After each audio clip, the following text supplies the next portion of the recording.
Yeah, great question. So how it works, it doesn't happen at the end of the OCU. It actually happens midway through the OCU, believe it or not. Oh, does it? So that Oh, they, okay. yeah, so they have an idea of are they going to Lossy Mouth or are they staying at Coningsby? Yeah. The students will put in their preference of location, and then so they can just put Coningsby or Lossy Mouth.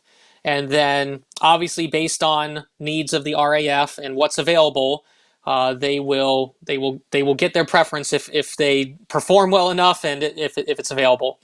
And so, yeah, we do a little kind of social where we're all there with the instructors and we announce who's going where. They will know what squadron they're going to as well at that All point. right. And yeah, so they can start communicating with the the QFIs and the fours leads instructors over at the squadrons, and they can start making living arrangements to move over there. So that's just, but that adds another complication to the last half of their OCU. They're just going to have to manage through. Loved the squadron banter. Loved the atmosphere in the T bar, and uh, it's employing a fighter jet is a very serious thing, Of and course, yeah. there are times to be very serious and very dedicated, very focused, which means that on balance, we need to put in time to just unwind and relax and be Well, social with each other and have some good friendly banter. And I just one of my favorite things to do is just hang out in the T bar and just whoever walked in or in and out, on their way to or from an event, and we yeah. just shoot the breeze a little bit and have a little fun banter and then off we go with the work. And then obviously there's socials that they will organize on the base, in the squadron, and then the lads will organize their own informal Yeah. socials. So there's plenty of that to choose from, and we try not to segregate the students from that too much. Obviously, there is professionalism between the instructors and the students that we have to maintain, but also we're trusted as adults to maintain that both in the squadron and out of Well, the squadron. And so there's no when it comes to scheduling socials and all of that, they trust us to do that, and I think it's really great for the morale of everybody in the squadrons. Here in the States, it's a little bit more uh, frowned upon if you do too many things social wise with oh, the really? students. So Oh, wow. they're just afraid of just impropriety between the instructors and the students, and there have been cases of that. But in the UK, they seem to be a little more relaxed about uh, the instructors and the students socializing together. And I think as long as everyone can maintain a level of professionalism, it's really good for the morale and really good for the students to see their instructor as a human being and not this monster that wants to wash them out. And Like on your the school teacher, yeah, like telling you off. yeah. Yeah, and then on the flip side, it's great for the instructors to see these students as also as human beings and not these pieces of trash who don't know how to fly the plane as well as you do. And so it's really good to have that social aspect of it for sure. Yes, yeah, it's happened. There's a few that go through that you realize they were just born with it. they're Yeah. they've got the hands, they've got the brains, and It's they annoying, do isn't really it? well. The danger is though that we call it the halo effect, and everyone starts seeing this student as God's gift to the RAF, Right. and you don't you want to be conscious of that, and the same is also true for the poor students, and they get this kind of reverse halo effect where now you see all their mistakes, Hmm. and you harp on that, and the students with the halo effect, you kind of just be like, oh no, but this person's really really good, so this must be a one-off. And so as an instructor, you have to fight against the halo effect and the opposite effect. I don't know what the opposite of the halo effect is. The horn effect, Is a pitchfork, horn, I yeah? don't know. Yeah, the horn effect, yeah. But Yeah. yeah, you just have to kind of centralize that and just realize, look, both of these are people with a lot of inexperience, and one might be showing a lot of potential, one might be showing not a lot of potential, And it's up to us. We play a very important role on where it goes from there. You can crush somebody's soul and they stay a poor student, or you can constructively build them up. So you point out their mistakes, but you Yeah. point it out in a way of like, here's what you did wrong, but here's how you can succeed next time. You don't badger them, you don't Well, belittle them, but you are firm and assertive with what they went wrong, but you give them the instruction to how to fix that and how to get to that point, and you turn that over to them, say, we're rooting for you. Here's what you need to succeed. And on the flip side, the person that's really, really good, you gotta hold them to the same standard, and maybe even kind of almost maybe even crush them a little bit, without going to any extremes. But maybe if they do make a mistake, kind of hit them a little bit, not unfairly, but kind of just make sure they're not building up this false ego or this false overconfidence, which really literally could get them killed later on down the road.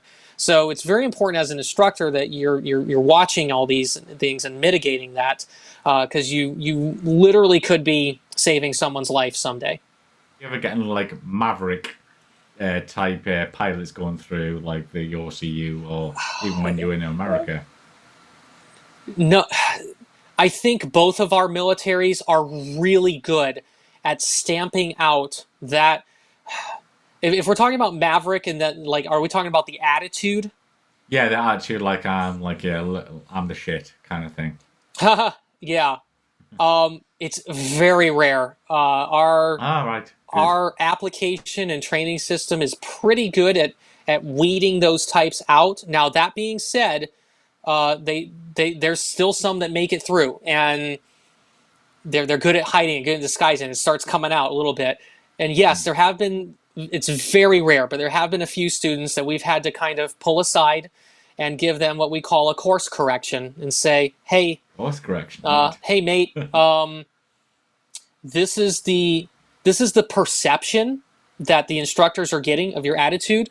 Again, this is the perception, and we hope we're Yeah. wrong. But look, you need to be aware that this is how you're coming across. And as a professional, and as someone that your country is gonna trust you with lethal force someday, we need this to go away. And we don't try to make them feel horrible or anything, but we just try to give them facts and give them the truth, and we turn it over to them, and we leave it up to them to keep on going with that course correction. It's rare, but it happens. And I've had to deliver those talks once or twice. It's not comfortable, but you just have to look them in the eye and be serious. But in a way, be gracious as well, because these are young human beings. I mean, how many 25-year-olds, 26-year-olds get handed a Mach 2 fast jet, Yeah, and it's crazy. and they're on Yeah. top of the world. I mean, it's hard to blame them sometimes, but it is our responsibility as OCU instructors to keep them in check and give them a little bit of humble pie where needed, so that they know their place in the world. All right, so the two-part question there. So the first part, how would I sum up being an instructor? Definitely the most rewarding part of my career. As I said before, I just loved taking a brand new pilot right out of Valley and helping them become a brand new fighter pilot. Literally, I had students who I was taking on training sorties the week prior, the week after. They were sitting on QRA. They were in the shack with a Typhoon within Yeah. running distance, armed to the teeth with live missiles, and they were qualified and ready to go. And to know that I had a part in teaching them how to fly and employ that jet was very rewarding, very satisfying. There's one time I walked into, it was 11 Squadron and 3 Squadron down the road, from 29 Squadron, and I looked at the photo board of all of the pilots on the squadron, and 3/4 of them were pilots that I trained. And I Wow. cannot communicate in words the satisfaction that I felt professionally Yeah. that I had a part in their learning to become a Typhoon pilot.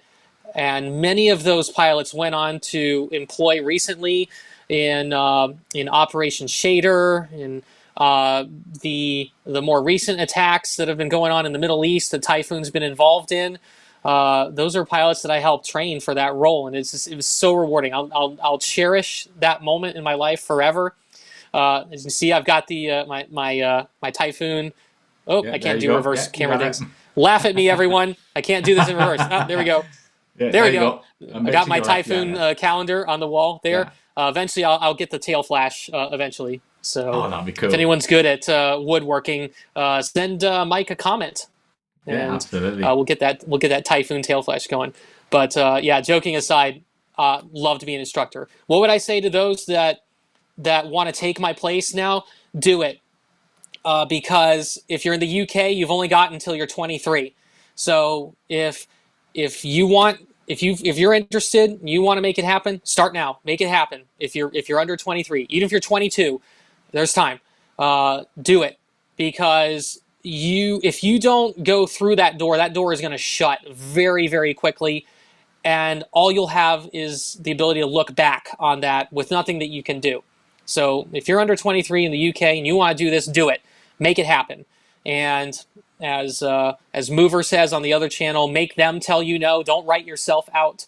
I have poor eyesight. I was able to overcome that through the waiver process. So just go for it, and the doors will shut themselves if that's not what you're meant to do, and you can move on to other things in life knowing that you tried, and you'll at least have that Absolutely. satisfaction in knowing, hey, I tried, and it didn't I gave it my happen. best. Yeah, Yeah, absolutely. yeah. If you don't try at all, it will not happen. You miss 100% of the shots you don't You're take. just Sorry sitting for all there the thinking about it. platitudes. It's not Yeah, going to happen, is it? yeah. Yeah. So Yeah, absolutely. yeah. So, yeah, you can dream about it all day, but unless you do something about it, it is 100% not going to happen. So that's why I'd say initially, and then as I said, I can't emphasize enough. Don't write yourself out. Uh, Make someone else tell you no, and then make them tell you no again 10 more times. Because there's always Absolutely. someone who that person who told you no. There's always someone that supervises that person that has the authority to make that no a yes. So be polite, but be assertive. Find out who can make that no a yes, and knock on the door and politely annoy people until they let you through the door, or that door remains permanently shut. And then you can walk on knowing I did my best and I've got that personal satisfaction that I gave it my all. And if it Absolutely. works out for you and you make it, and you do that, even if you don't make it to the Typhoon, let's say you stream to tankers, airlift, or helicopters, you're going to love it. Yeah. I've not talked to any pilot who doesn't love what they do. So even if you shoot for a Typhoon or Lightning and end up in something else, you're setting yourself up for a very rewarding and life-changing career. You're going to love it. Do it. Great advice there, and a great way to end. But we got a couple of questions here from our patron Joe Kunzler. If you're happy to answer them, Amo. Okay, yeah, I would say the ratio is let's say about 60% air to air, 40% ground, without having the syllabus in front of me, and I can divide total number of syllabus events by, or total number of air to air by total number of syllabus events. I would say it's about 60-40 air to air to air to ground, respectively. And what do you do? I mean, air to air, obviously, you're learning how to employ Meteor, AMRAAM, ASRAAM, and the gun, and then and then all of those disciplines that we talked about, BFM, ACM, TI, air to ground, you're learning how to employ the gun for strafe, brimstone, paveway, and then a little bit of cruise missile employment, Storm Shadow. And then also learning how to use the Lightning pod. I think they're on Lightning 3 right now. So that takes a lot of simulator training as well to learn the intricacies of the pod, all of the HOTAS switchology that goes into that, all of the air-to-ground engagement rules, how to work with a JTAC on the ground. So it's a complex phase and definitely deserves at least 40% of the syllabus. So this is from Joe Kunzler again. Do you actually get to practice QRA in Typhoon training? Yes. So that's something I didn't. That's a phase that I didn't cover in my overview previously. But yes, that is a phase of the OCU, the QRA phase. It's very simulator heavy. There are a few airborne events where you don't actually practice the scramble part in when you fly, but you will practice that in simulator training. And when you fly, you're going to practice more of the intercept procedures and some of the communications and working with your flight lead, some of the coordination that goes on there. So you'll get that real-time employment. But in the sim, you'll be able to practice some more complex things that are a little bit more impractical for the OCU flying. So that basically the day you walk out of the OCU as a graduated OCU Typhoon pilot, you are qualified for QRA right off the bat. You will be qualified for the other mission disciplines once you get to your frontline squadron. So learning defensive counter-air, DCA, offensive counter-air, and other more missionized scenarios. You'll go through a mission qualification training phase that will get that for you. But QRA, right away, you are going to sit alert. And the more senior pilots on the squadron are very happy that you're there, because that's one less day on QRA that they're sitting on during the weekend. So they're happy to have you there when you get there from the OCU. We've kind of like answered it before, but did you enjoy your time in England, and what was the best thing about living here? Yeah, we did. So our time in England had some highs and lows. We got there right as COVID was kicking off. And we had a baby at that time as well. So it was like double lockdown with COVID and a newborn. And so that was not very fun. Interesting little fact, the UK opened up a lot quicker than the US did. So there was a period of time where the UK was way more free and less strict about all of the COVID restrictions than the U.S. was. So we had more freedom to go out and about and live our lives than what was happening in the United States. So we were kind of grateful to be in the UK during that time.